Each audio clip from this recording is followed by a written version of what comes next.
j'espère que vous allez bien.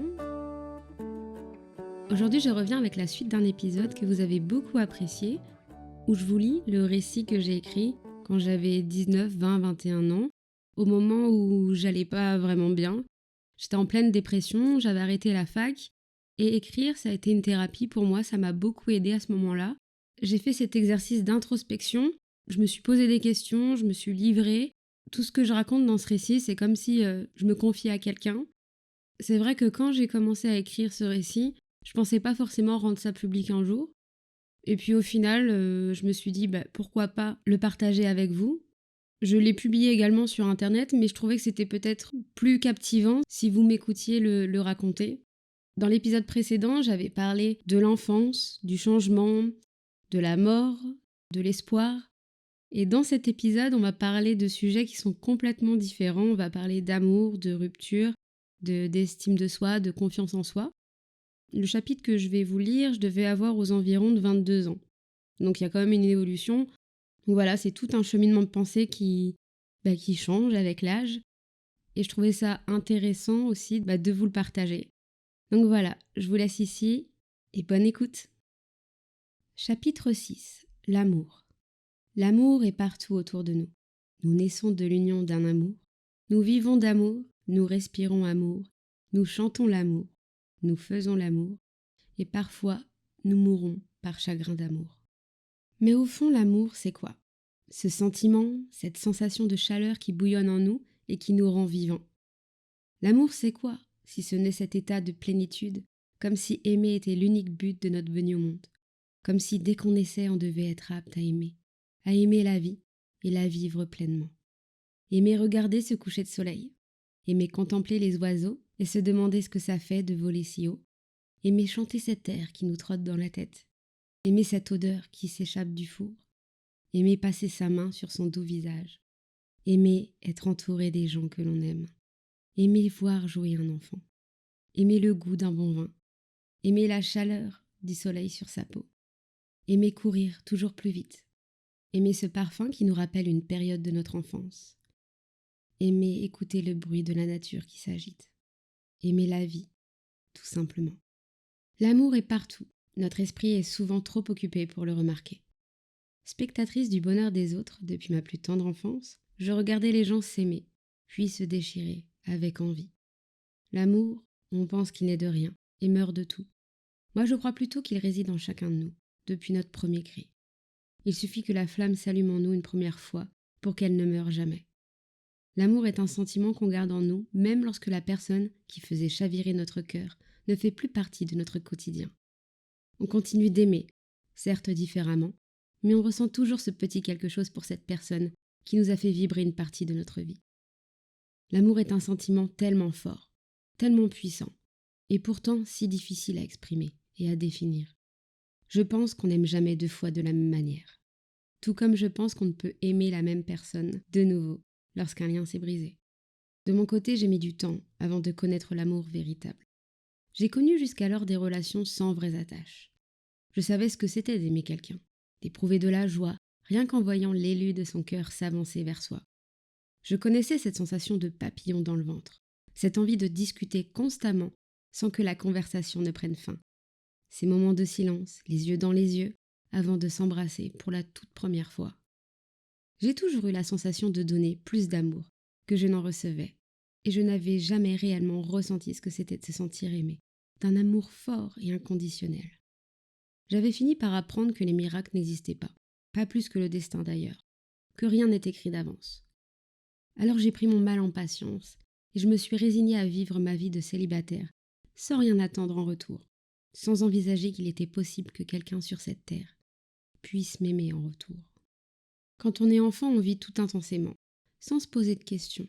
Et l'amour qu'on porte pour les autres est quelque chose de si naturel et de si fort à la fois, un sentiment brut qui ne ment pas. Quand on est enfant, on ne sait pas faire semblant lorsqu'il s'agit de sentiments. C'est sans doute ce qui explique qu'on a tendance à rester proche de nos amis d'enfance, car il y a cette relation, un lien fort, quelque chose de pur et d'authentique qui se crée et qui ne peut s'effacer avec le temps. Je pense qu'on se souvient tous de la première fois que l'on a éprouvé des sentiments pour ce ou cette camarade de classe en maternelle, de ses premiers regards, de ses premiers rapprochements, de cette envie de toujours aller plus vers lui ou elle. Quand on est enfant, l'amour nous submerge totalement et on n'en comprend pas toujours le sens. Puis on grandit et on se rend compte que l'amour, ce n'est pas si simple qu'il n'y paraît finalement. L'amour nous rend vivants. On tombe amoureux comme on tombe malade. Soudainement, doucement, et puis tout d'un coup sans le vouloir. Les débuts sont merveilleux, doux et passionnels. L'amour, ça surprend. Il nous tombe dessus quand on s'y attend le moins. Tout le monde le cherche, mais peu de gens finissent par le trouver. Comme si notre seul but sur Terre, c'était ça, rencontrer l'âme sœur. Être amoureux et se marier. La société nous a endoctrinés en nous faisant croire qu'il était nécessaire d'être en couple pour être heureux. Comme si c'était une finalité dans la vie de devoir se marier, faire des enfants, comme si l'homme avec un grand H ne pouvait vivre seul.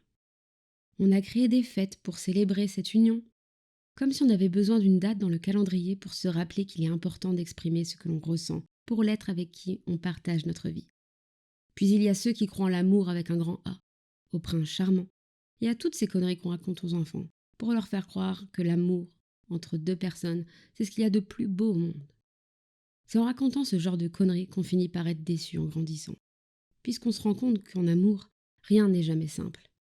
Alors quand ça nous tombe dessus, on a forcément du mal à y croire. Moi non plus, je n'y croyais pas. Et pourtant, il est bien réel.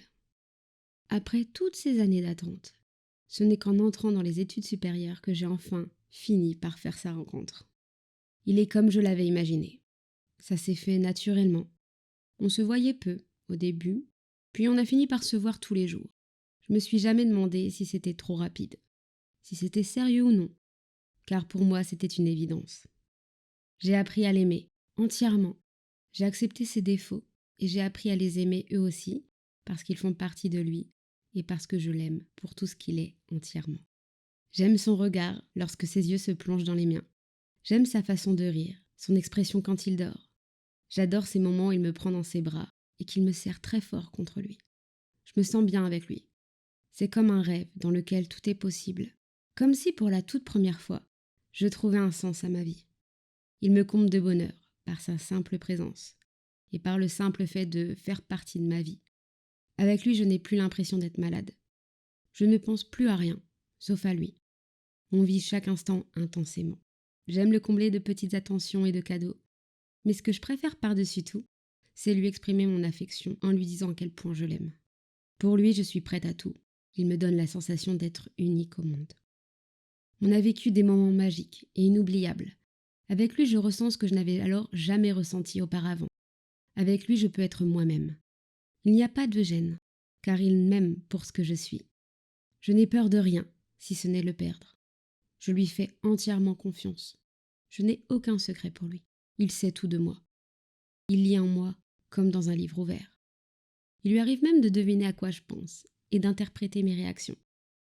On se soucie peu du futur et de ce que notre couple peut devenir. On vit pleinement le moment présent.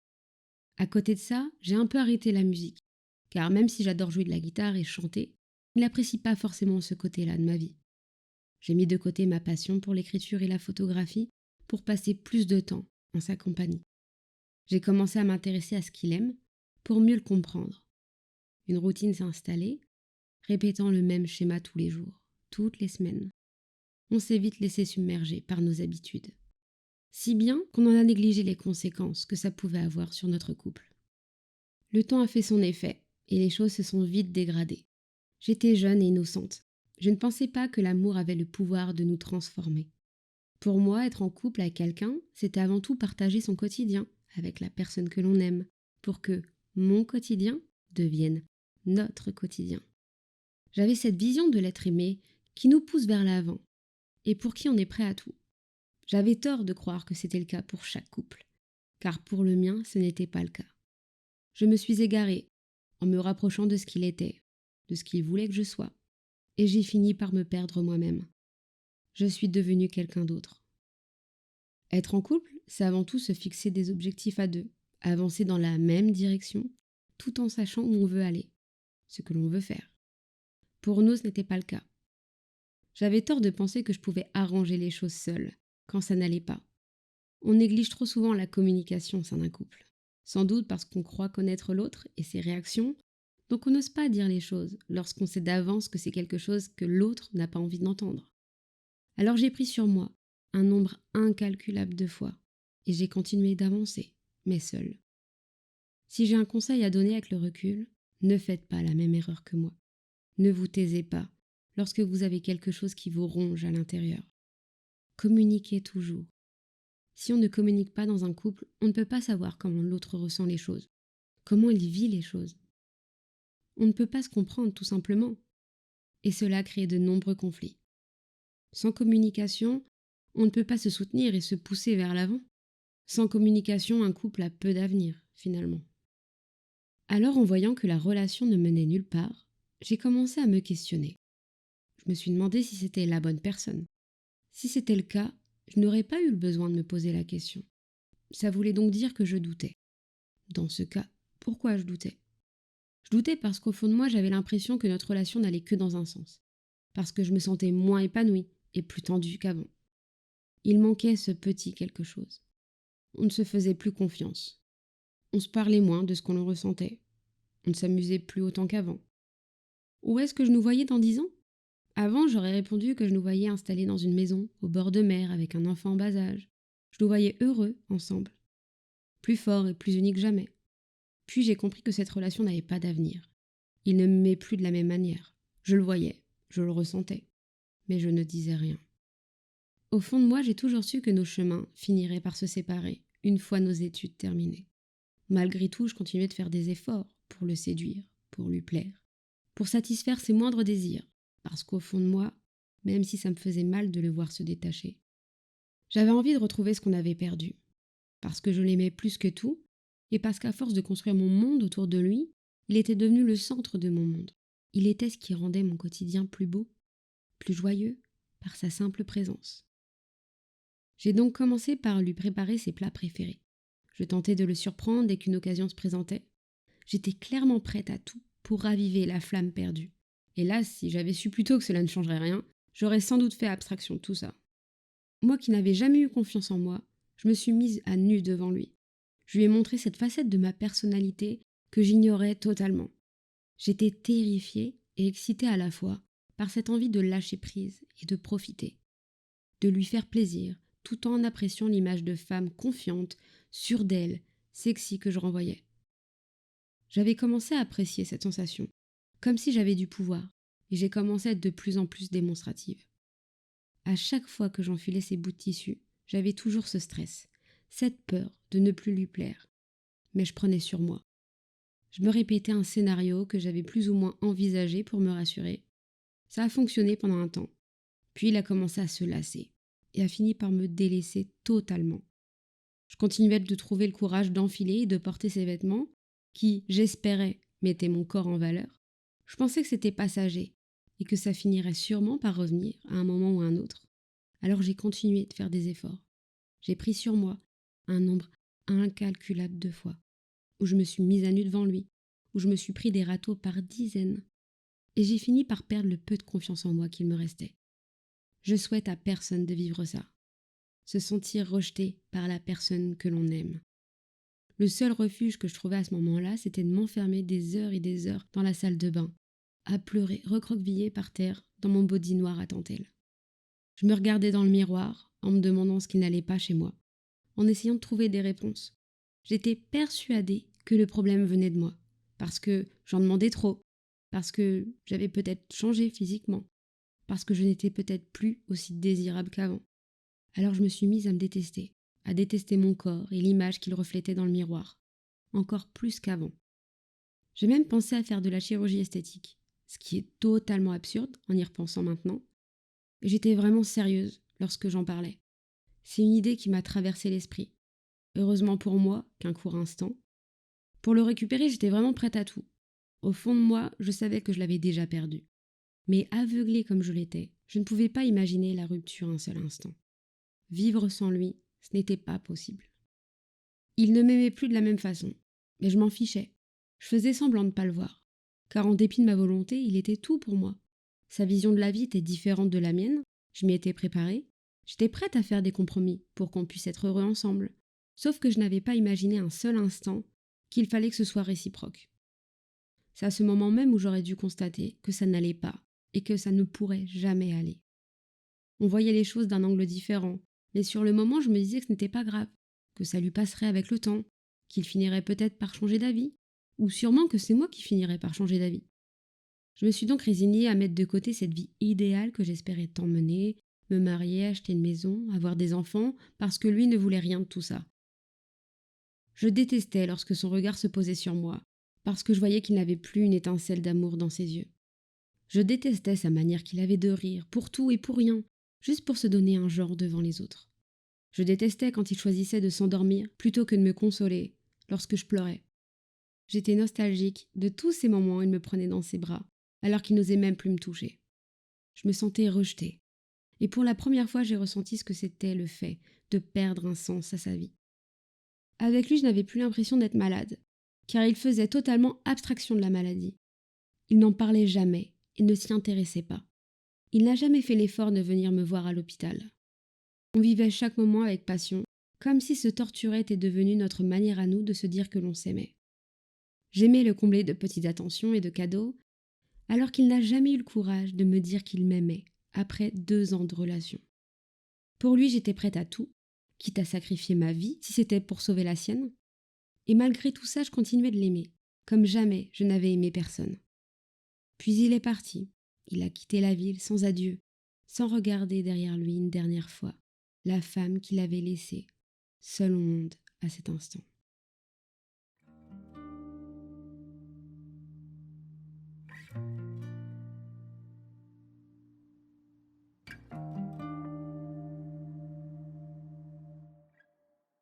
Chapitre 7. La rupture. La rupture fait mal. On n'envisage jamais dans une relation le moment où tout peut s'arrêter. Tout comme on ne réalise pas sur le moment que notre dernier baiser sera le dernier, qu'il n'y en aura plus jamais après.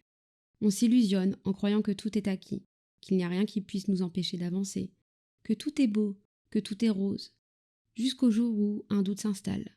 On s'aime, on se déteste, on s'engueule, puis on s'éloigne. Mais au fond, rien ne s'efface, et on repense au beau moment. On s'accroche désespérément. On s'accroche de toutes nos forces, car c'est la seule chose qu'on puisse faire.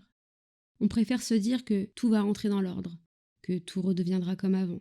On continue d'espérer dans une attente infinie, alors que rien ne finit vraiment par s'arranger. On s'illusionne, on se questionne, mais on finit surtout par se perdre soi-même. On vit mal la rupture, car elle surprend. Elle est douloureuse, et elle nous rend vulnérables. On se sent faible, seul, incompris et délaissé. Et c'est d'autant plus difficile d'accepter le changement lorsque c'est le changement qui s'impose à soi, quand ce n'est pas un choix. Aujourd'hui, j'ai 22 ans, et pour la première fois de ma vie, je ne me suis jamais sentie aussi perdue. On s'est quitté un soir, après une longue dispute. Ça faisait des semaines que quelque chose s'était brisé entre nous. J'avais tenté par tous les moyens de recoller les morceaux, mais c'était peine perdue. Il ne me regardait plus dans les yeux. Il ne me touchait plus. Il ne s'intéressait plus à moi, à ce que je faisais. Quand je lui ai demandé si un jour on allait se retrouver, comme avant, il ne répondait pas. Mais au fond, j'ai toujours su qu'il voulait que ça s'arrête. Il n'avait juste pas assez le cran de le faire. Il avait sans doute peur de me faire du mal, mais le mal était déjà présent. Je pleurais presque tous les soirs. J'ai fini par en avoir marre d'attendre. Alors je lui ai posé la question. Est-ce que tu m'aimes encore ? Il n'a pas répondu. Donc j'ai renchéri avec une autre question plus pertinente. Alors pourquoi tu me quittes pas ? Et c'est là qu'il l'a fait. Ça a eu un effet dévastateur sur moi. J'ai cru pendant les premiers jours qui ont suivi que ma vie n'avait plus de sens. J'étais perdue dans le désarroi le plus total. Heureusement, je n'étais pas seule. Mes amis étaient là pour me soutenir. D'ailleurs, je ne pouvais plus être seule. Je n'arrivais plus à rester chez moi, à marcher dans la rue, car chaque endroit me rappelait un moment qu'on avait partagé à deux. Et maintenant, j'étais sans lui. Sans nouvelles. Seule face à moi-même. Je me regardais dans le miroir et je détestais ce que je voyais. Il m'avait complètement détruite.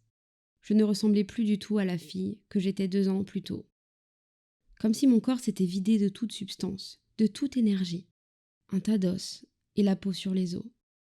Le dos légèrement replié sur lui-même, les joues creuses, les bras ballants, les yeux gonflés et le teint pâle. Je ne me reconnaissais plus. Ce n'était pas moi. L'acceptation est difficile parce que c'est douloureux et que ça prend du temps. Seul le temps est capable de guérir les peines de cœur. On apprend à vivre avec le fait qu'on est seul. La vie finit par reprendre son cours et les choses finissent par rentrer dans l'ordre. Mais jamais celui que nous espérions. Un vide a été creusé et il n'y a rien qu'on puisse faire pour le combler. On n'oublie jamais rien. On vit avec. Mais jamais rien ne disparaît vraiment. Surtout pas les blessures. On se croit fort. Et l'instant d'après, on se sent misérable. On prétend que tout va bien. Mais au fond, on sent qu'il y a cette plaie, que le temps n'a pas pu soigner, qui dérange et qui nous démange de l'intérieur. Fraîchement cicatrisée, elle serait prête à se réouvrir à tout moment pour faire saigner autant de sang que de larmes versées. Alors on résiste, car c'est la seule chose qui nous reste à faire. Et je me souviens encore de ce jour où j'ai pensé que peut-être le monde se porterait mieux sans ma participation. C'est quand on croit que tout va bien, que tout va mal. C'est quand on croit au bonheur que le bonheur s'arrête. C'est quand on arrête d'espérer qu'il faut apprendre à espérer de nouveau. Et c'est difficile de retrouver la foi lorsqu'on l'a perdue. Tout comme il est difficile d'apprendre à aimer ailleurs lorsque la seule personne qu'on a envie d'aimer est celle qui nous a brisé le cœur. Après avoir souffert, il faut souffrir encore. Comme si c'était ça finalement le seul but de notre vie. Se relever pour mieux tomber. Le monde ne s'arrête jamais de vivre. Peu importe si vous le suivez ou non. Il ne vous attendra pas. Il continuera de tracer sa route avec ou sans votre participation. Alors il faut s'accrocher quand la vie ne tient plus qu'à un fil. Car la vie ne fait que commencer.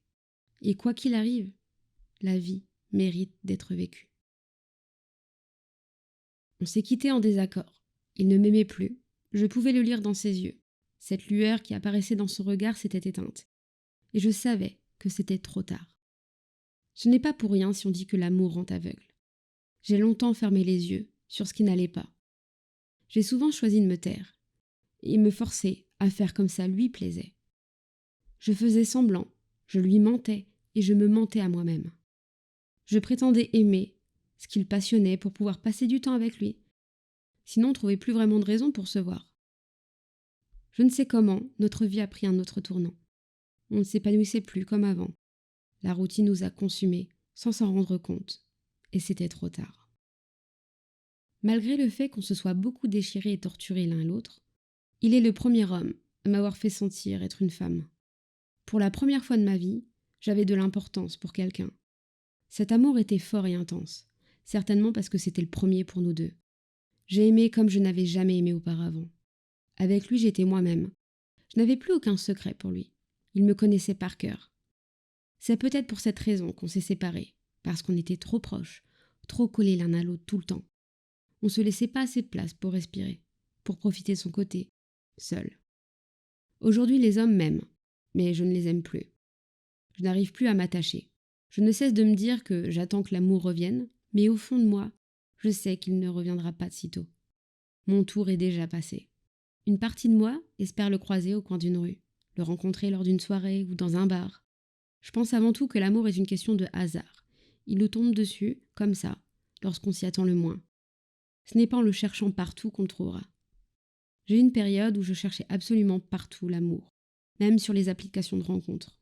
Ne me jugez pas, tout le monde le fait. J'avais envie de rencontrer de nouvelles personnes. J'avais surtout envie de forcer le destin. Pendant un long moment, j'ai attendu impatiemment qu'il sorte le bout de son nez, parce que je savais que quand il se montrerait, je le reconnaîtrais. Puis je me suis résignée à ma vie de jeune femme célibataire. J'ai des amis aimants qui me comblent de bonheur au quotidien. Je sais que je me mens en disant que ça me suffit.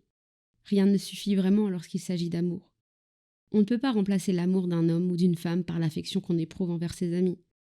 Comme si, au final, je cherchais l'amour des autres pour me convaincre que je suis encore capable d'aimer. Le temps défile, les blessures du passé finissent par se renfermer, lentement. Et la vie suit son cours, on avance, bien obligé. La rupture fait mal, mais elle nous permet d'avancer. Parfois, il faut que les choses s'arrêtent pour se rendre compte de comment elles étaient. On évolue, on devient une autre personne, parce que c'est aussi ce que font les ruptures. Elles nous changent, et on n'est plus jamais les mêmes. Il n'y a pas de hasard, il n'y a que des rendez-vous. C'est une citation de Paul Éluard que j'aime beaucoup.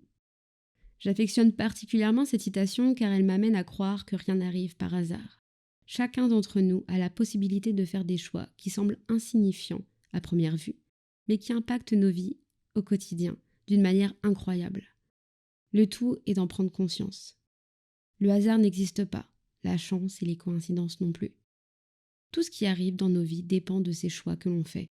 Chaque rencontre que l'on fait est un rendez-vous, qui nous apporte toujours ce petit quelque chose en plus et qui nous fait grandir.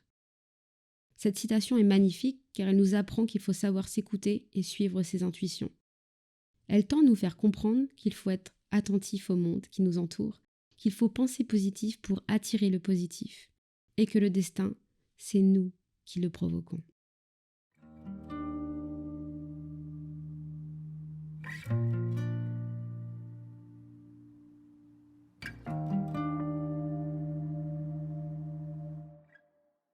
Chapitre 8. La confiance en soi. On se trompe si on croit que certains naissent avec, comme si c'était quelque chose d'inné chez eux. La confiance en soi, c'est comme tout, ça s'acquiert avec le temps et l'expérience. Si je devais la définir, je dirais que c'est d'abord savoir s'accepter et s'affirmer tel qu'on est, pour soi, et ensuite face aux autres. J'ai toujours fait semblant d'avoir confiance en moi, parce que je me suis promis de ne jamais me montrer vulnérable face au reste du monde, et d'exposer ce qui fait ma force, mais ce qui est aussi ma plus grande faiblesse, la muco. J'ai consacré le plus clair de ma vie à m'efforcer de ne pas pleurer devant les gens que j'aime. J'ai joué le rôle de la fille forte qui a des rêves plein la tête et qui parcourt le monde en quête d'aventure. Et pendant un moment, ça m'a plu. J'aimais la vie que je menais. J'ai souvent fait semblant d'aller bien, un peu comme tout le monde finalement, parce que c'est plus simple que de lire de la pitié ou de la tristesse dans le regard des gens, surtout dans les yeux de ceux qu'on aime. J'ai souri lorsque j'avais envie de pleurer, et j'ai dansé pour oublier. J'ai fini par m'habituer à souffrir en silence, mais le silence, ça vous ronge de l'intérieur, et ça finit par vous tuer. Je suis loin d'être un exemple, mais aujourd'hui, j'ai envie de partager ce que je vis, ce que je ressens vraiment, parce que vous êtes si loin de la réalité. Les nuits sont difficiles, mais les réveils le sont encore plus, car chaque réveil est une nouvelle prise de conscience. Inspirez, expirez. Respirer, ça paraît si anodin, puisqu'on le fait tous inconsciemment. Mais vous vous méprenez si vous pensez que c'est si facile. Est-ce que vous tiendrez le coup? Est-ce que vous tiendriez le coup si vous deviez penser à contrôler chaque souffle, chaque mot, chaque éclat de rire, chaque larme, chaque soupir, le restant de votre vie? Ne croyez pas que tout est beau, tout est rose. Dans la vie, comme sur les réseaux, c'est facile de cacher ce qui ne va pas. On montre ce que l'on veut bien montrer.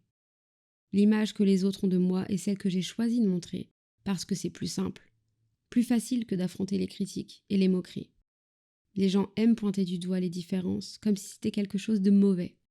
Pourtant, ma différence est ce qui fait ma force, et c'est de loin ma plus grande fierté. Que ce soit à l'école lorsque j'étais enfant, ado ou encore au lycée avec les garçons, j'avais très peu d'assurance, parce que je ne m'aimais pas, mais aussi parce que je n'aimais pas la manière dont on me regardait, comme si on me jugeait en permanence. Ça pouvait être par le simple fait de parler seul au tableau face à toute la classe, de marcher dans le hall du lycée devant tout le monde, ou juste aller parler aux garçons qui me plaisaient. Dans ces moments-là, j'étais prise de panique. C'était beaucoup plus compliqué que de passer des examens à l'hôpital. Quand j'étais plus jeune, j'étais assez introvertie. Je n'osais pas prendre la parole en classe par peur que les visages soient tous rivés sur moi, à l'affût de la moindre erreur. Finalement, c'était plus le jugement des autres qui me perturbait. Avec le temps, j'ai appris à m'ouvrir aux autres, à être plus sociable, et à arrêter d'imaginer ce que les autres pouvaient bien penser de moi. J'ai compris que dans ce monde, on a tous des opinions différentes, et chacun interprète les choses à sa manière. Il ne faut pas se laisser ronger et dicter par nos peurs.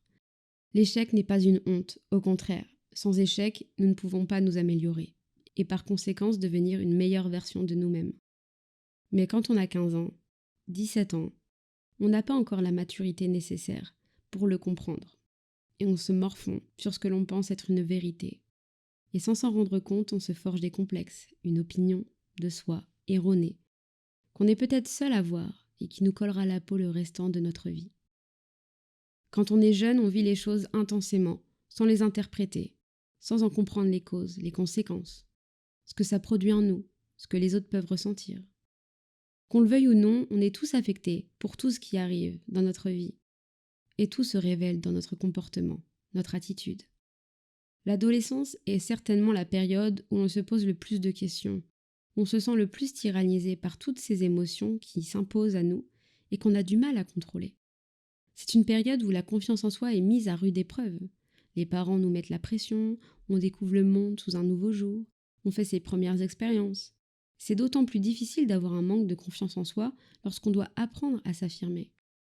Les critiques sont plus rudes au lycée et les jeunes sont sans pitié. Mais tout ça, ce n'est un secret pour personne. Si j'avais un conseil à donner à tous ces ados, n'écoutez pas les critiques. Agissez comme bon vous semble, car on fait tous des erreurs. Et c'est en faisant des erreurs que l'on apprend.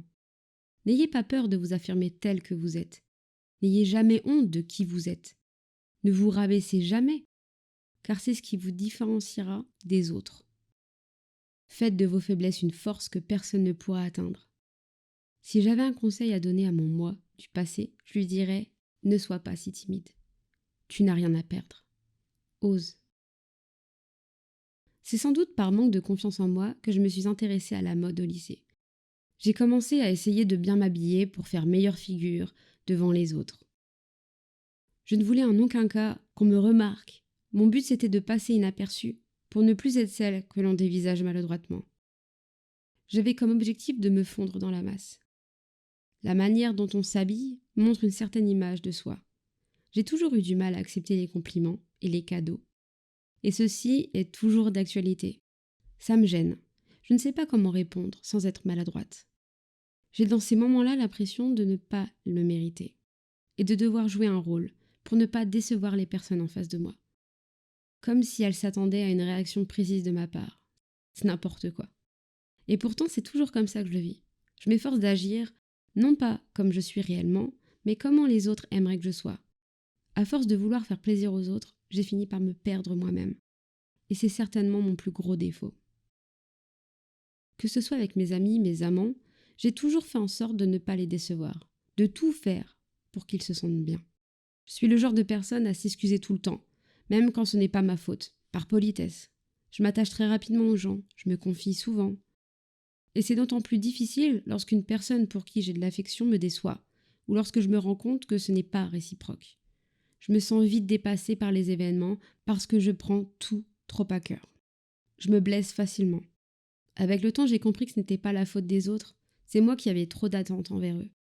C'est aussi quelque chose sur lequel j'ai longuement travaillé. J'ai dû apprendre à pardonner, apprendre à relativiser, apprendre à être plus patiente.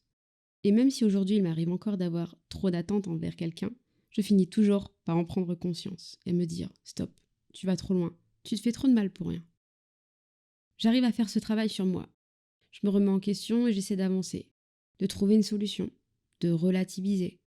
Peu importe la situation dans laquelle vous vous retrouvez, il y aura toujours une solution.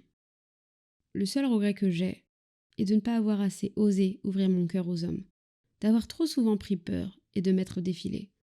Je ne cesse de répéter que tout est possible, qu'il suffit d'avoir de la volonté, mais le plus important ce n'est pas la volonté de faire les choses, mais le courage d'avancer et de faire le premier pas. Sans courage, sans motivation, sans ambition, on n'est rien. J'ai trop souvent laissé les choses se faire d'elles-mêmes, car c'est aussi souvent ce qu'on conseille aux autres. Laisse faire le temps, et tu verras comment ça se passe.